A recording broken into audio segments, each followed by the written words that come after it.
Song கேட்டாங்க, பொத்தி வச்ச மல்லிகை மொட்டு அந்த சாங் கேட்டாங்க. ஓ, நீங்க அப்படி வரியா? பொத்தி வச்ச மல்லிகை மொட்டு அந்த சாங் வேணும் அப்படின்னா சப்ஸ்கிரைப் பண்ணீங்கன்னா அந்த சாங் வந்துடும். பொத்திருச்சு வெக்கத்தை விட்டு, பொத்தி வச்ச மல்லிகை மொட்டு, பொத்திருச்சு வெக்கத்தை விட்டு, பேசி பேசி ராசியானதே,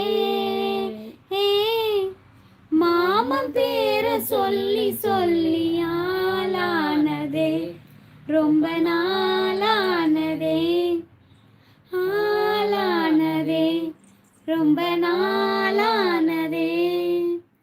ஆத்துக்குள்ள நேத்து ஒன்ன நினைச்சேன், வெக்கோ நேரம் போக மஞ்ச குளிச்சேன், கொஞ்சம் மறைஞ்சி பார்க்கவா இல்ல முதுகு தேக்கவா, அது கூடாது இது தாங்காது, சின்ன காம்பு தான தூவ காத்துது, பொத்தி வச்ச மல்லிகை மொட்டு, பொத்திருச்சு வெக்கத்தை விட்டு, பேசி பேசி